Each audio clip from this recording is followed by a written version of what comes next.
Assalamualaikum warahmatullahi wabarakatuh. Kami dari kelompok 4 ingin menampilkan video tentang keandalan fungsi bangunan. Sebelumnya perkenalkan, nama saya Fiori Angga Putra Mahendra. Kenalkan, nama saya Muhammad Taifan. Kenalkan, nama saya Evan Davis dari Yono. Perkenalkan, nama saya Chania Fiantika. Perkenalkan, nama saya Laila Kurniana. Selamat menyaksikan. Apa sih kelaikan fungsi bangunan itu?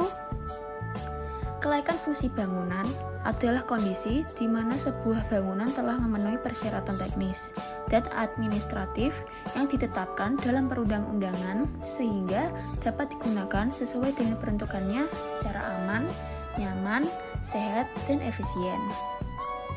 Lalu, kelaikan fungsi bangunan ini bertujuan untuk yang pertama, memastikan keselamatan penghuni dan masyarakat dari risiko kegagalan bangunan. Yang kedua, menjamin kenyamanan dan kesehatan penghuni dengan standar lingkungan yang baik. Yang ketiga, menjaga ketertiban dalam pembangunan dan penggunaan bangunan. Dan yang keempat, mendukung keberlanjutan lingkungan dan efisiensi energi dalam penggunaan bangunan. Ternyata, di Indonesia ada juga peraturan perundang-undangan terkait dengan kelaikan fungsi bangunan. Yang pertama, Undang-Undang Nomor 28 Tahun 2002 tentang Bangunan Gedung, yang berisikan mengatur persyaratan bangunan gedung, termasuk aspek kelaikan fungsi yang meliputi keselamatan, kesehatan, kenyamanan, dan kemudahan. Yang kedua, Peraturan Pemerintah Nomor 16 Tahun 2021 tentang Peraturan Pelaksanaan Undang-Undang Nomor 28 Tahun 2002 tentang Bangunan Gedung, yang berisikan menyediakan ketentuan teknis lebih rinci mengenai proses perencanaan, pembangunan, hingga sertifikasi kelaikan fungsi bangunan. Dan yang ketiga, Peraturan Menteri Pekerjaan Umum dan Perumahan Rakyat atau biasa disebut PUPR Nomor 27 Tahun 2018 tentang Sertifikat Layak Fungsi atau bisa disebut SLF Bangunan Gedung, yang berisikan mengatur tata cara penerbitan SLF sebagai bukti bahwa bangunan layak digunakan. Lalu, yang perlu kalian ketahui, pentingnya kelaikan fungsi dalam keberlanjutan bangunan, yaitu ada pertama, keamanan dan keselamatan, mengurangi risiko kecelakaan akibat kegagalan struktur atau sistem bangunan. Yang kedua, efisiensi energi, dengan memastikan bangunan menggunakan energi secara optimal untuk mendukung keberlanjutan lingkungan. Yang ketiga, daya tahan jangka panjang, yaitu dengan mencegah kerusakan dini akibat penggunaan material dan sistem yang tidak sesuai standar. Yang keempat, kenyamanan dan kesehatan, yaitu dengan menjamin sirkulasi udara, pencahayaan, dan kualitas lingkungan dalam bangunan.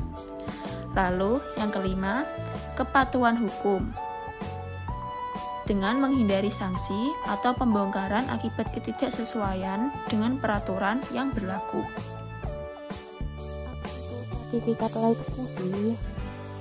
Sertifikat layak fungsi atau SLF adalah dokumen resmi yang menyatakan bahwa suatu bangunan telah memenuhi persyaratan teknis dan layak untuk digunakan.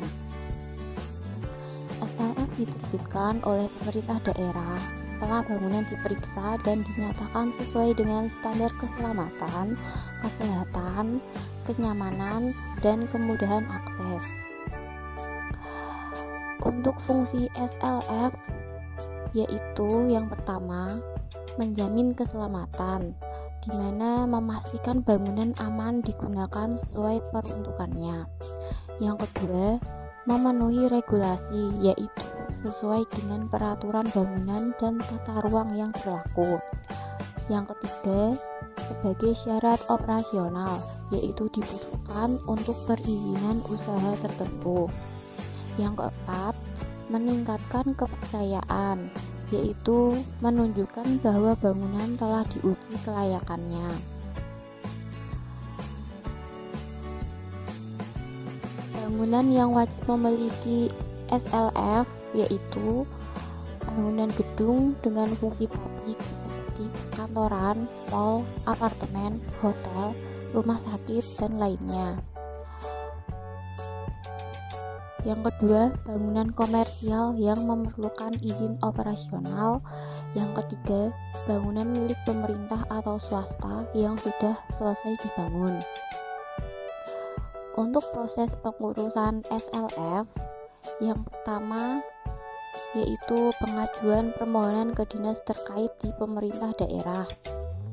Yang kedua, pemeriksaan dokumen seperti izin mendirikan bangunan atau IMB yang sekarang bernama Persetujuan Bangunan Gedung atau PBG. Yang ketiga, inspeksi lapangan oleh tim teknis. Yang keempat, penerbitan SLF jika bangunan dinyatakan memenuhi syarat. SLF berlaku selama 5 tahun untuk bangunan umum dan 20 tahun untuk bangunan sederhana. Setelah itu harus diperpanjang melalui evaluasi ulang. Selanjutnya saya akan menjelaskan tentang tahapan proses pemeriksaan kelaikan fungsi bangunan. Pemeriksaan kelaikan fungsi bangunan dilakukan untuk memastikan bahwa bangunan memenuhi persyaratan teknis sebelum digunakan.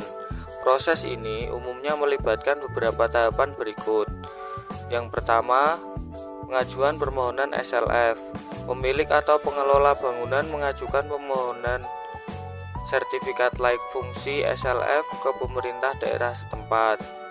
Biasanya di Dinas Pekerjaan Umum atau Dinas Tata Ruang dan Bangunan dengan melampirkan dokumen perizinan bangunan seperti IMB atau PBG, lalu dokumen teknis bangunan seperti gambar arsitektur, struktur, dan mekanikal elektrikal, lalu laporan hasil pengujian teknis jika diperlukan, lalu yang keempat, surat pernyataan kesesuaian bangunan dengan izin yang diberikan.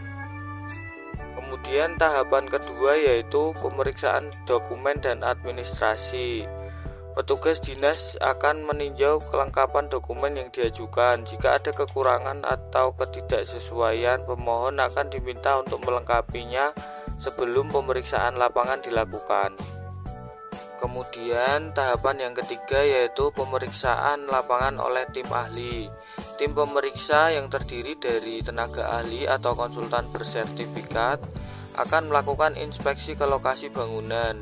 Pemeriksaan ini mencakup aspek yang pertama, keselamatan seperti struktur bangunan, ketahanan terhadap gempa, sistem proteksi kebakaran, dan jalur evakuasi.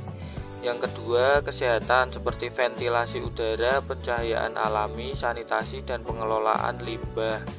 Yang ketiga, kenyamanan seperti tata ruang, akustik atau bunyi, suhu, dan pencahayaan buatan.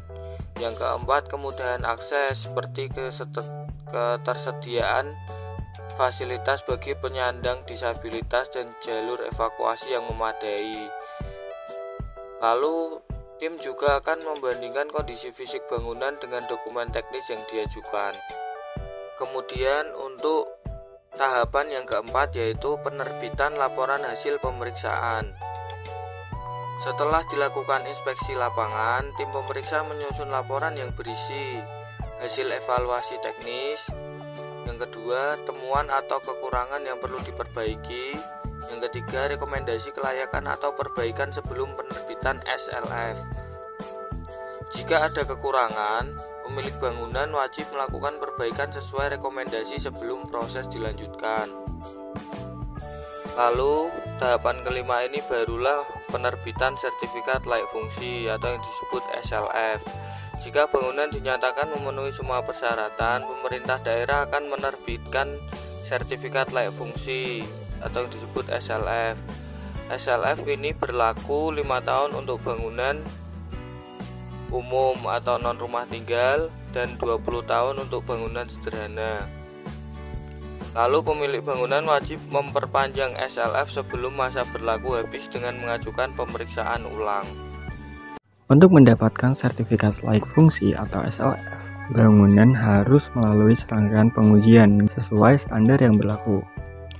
Pengujian ini mencakup aspek keselamatan, kesehatan, kenyamanan, dan kemudahan aksesibilitas. Yang pertama adalah pengujian keselamatan bangunan. Untuk pengujian struktur ada beberapa uji seperti uji kuat tekan beton, lalu ada uji penetrasi baja, kemudian juga ada uji beban atau load test untuk memastikan struktur bangunan kuat dan tidak beresiko runtuh. Lalu pengujian keselamatan kedua yaitu pengujian sistem proteksi kebakaran. Di dalam pengujian ini dilakukan simulasi sistem pemadam kebakaran, yaitu menguji apakah sistem hidran, sprinkler, dan apart itu berfungsi dengan baik. Lalu ada juga uji alarm kebakaran, memeriksa detektor asap atau jalur evakuasi.